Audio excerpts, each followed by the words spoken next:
Today we talk about how can you fix this problem or know how you can do that on your Candy Crush to the app. So all you have to do, so you just click here on settings here.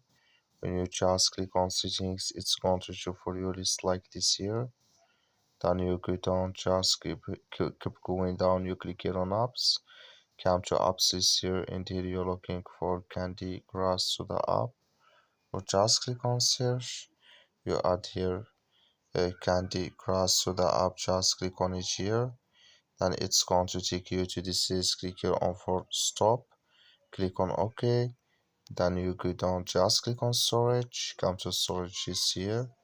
Just click on clear cache. Then all you have to do, so you just go to your Play Store. Click here on Play Store here. You search here for Candy Crush to the app. It's going to show for you like this. You will find here update. Click on it, then it's going to work with you. That's all you have to do. Thank you for watching. Don't forget to support us by liking and subscribe.